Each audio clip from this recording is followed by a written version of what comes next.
Good morning, students. Today I am going to discuss the chapter 7 Lifeline of National Economy.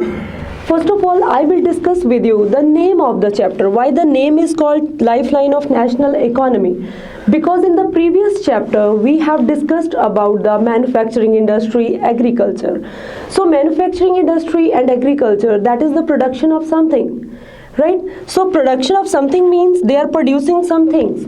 But goods and services do not move from supply locals to the demand areas on their own.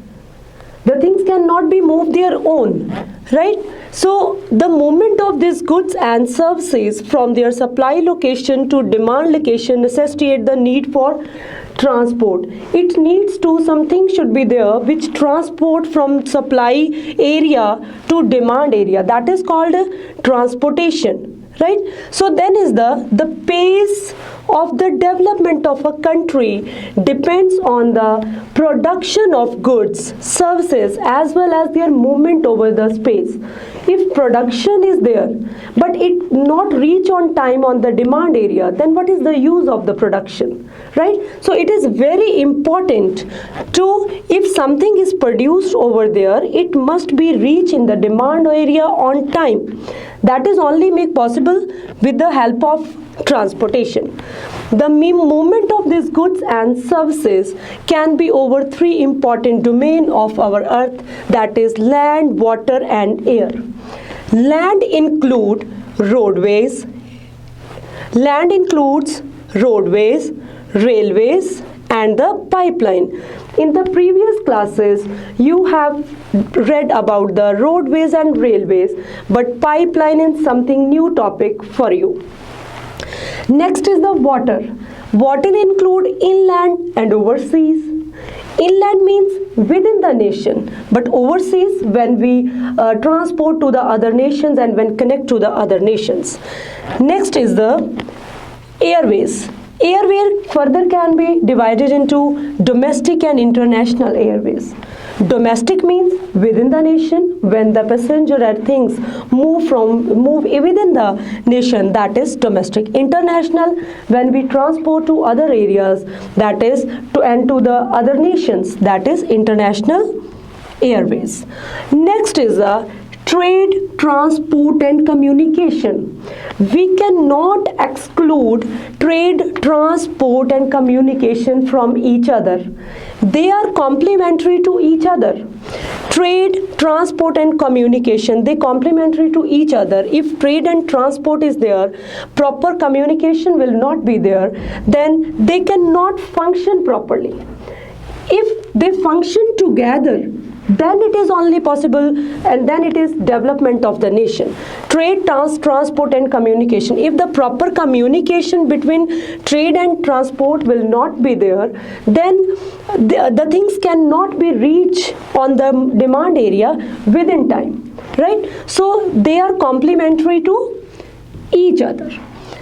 Next, the first topic, roadways. First, transportation I am going to discuss with you, that is the roadways. Roadways, India has one of the largest network of roadways in the world, that is 54.7 lakh kilometer according to the data 2014-15. So advantages of roadways over the railways. What are the advantages? How roadways are more beneficial as comparatively railways? So the first point is low construction cost. Roadways construction cost is less as comparatively railways. The second is the negotiate higher gradient of slope. So roadways can be construct on the steep slopes as comparatively railways cannot. Railways we cannot construct on the steep slope. Provide door-to-door service. Roadways provide door-to-door service, but railways cannot. Firstly, we go any railway station, then again we follow the railway, and then we again reach to the destination. So roadways provide door-to-door service. Access feeder to the other means of transport. It's a very important point. Roadway is the feeder of other three transport. You can say if we want to railway, then firstly we follow the roadway, then we reach to the railway station. If we go to the if we want to go airport, then firstly we follow the roadway and then we reach to the airport, then again to the seaport. Firstly we follow the roadways and then we reach to the seaport. Economical for short distance. If we want to go for short distance, then we have to follow roadways as comparatively railway, because railways are more beneficial for the long distance and for the bulk material. Low loading and unloading cost. So in roadways, loading cost is less as comparatively railway. So these are the advantages of roadways over the railways. Next is the Hanji. So now I am going to discuss with you classification of roadways of India. Classification of Indian roadways can be classified into 6 types, that is golden quadrilateral superhighways, national highways, state highways, district roads, other roads and border roads, right? So the first type is golden quadrilateral superhighways. Golden quadrilateral superhighways, you can see here in the map.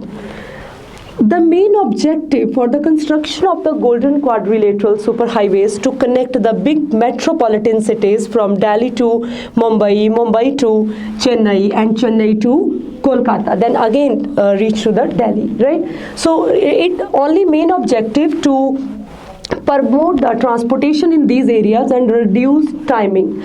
Next, this can further 2 types, that is golden quadrilateral and north-south corridor and east-west corridor. East-west corridor connect the Silchar to Porbandar and north-south corridor connect the Srinagar to Kanyakumari, and these roads maintained by the NHAI, that is National Highway Authority of India. This metropolitan city Delhi, Mumbai, Kolkata, Chennai are connected by the golden quadrilateral superhighways. Next is the national highways. National highways, the main objective to the national highways to connect the extreme points of the nation. You have listened about the National Highway 1, National Highway 7, National Highway 15. National Highway 1 is also known as Sher Shah Suri Marg. So national highways, these are maintained by the CPWD. CPWD, the full form of Central Public Works Department. The primary roads connecting major cities. Next is the state highways.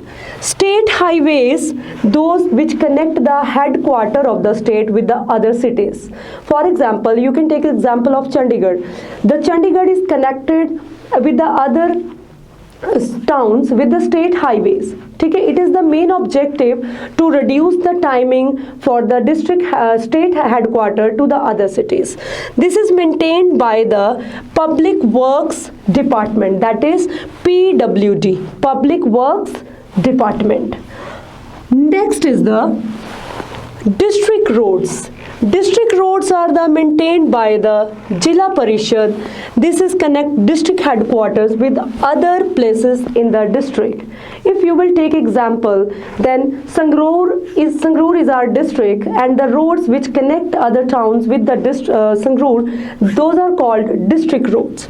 Next is the rural roads. These are maintained by the Gram Panchayat and connect rural area with other towns. Next is the border roads. Border roads are constructed on the border area for the defense purpose, and these roads are maintained by the Border Road Organization. This is all about the introduction of the lifeline of chapter and the classification of roadways. In the next video, we will discuss about the railways. Thank you.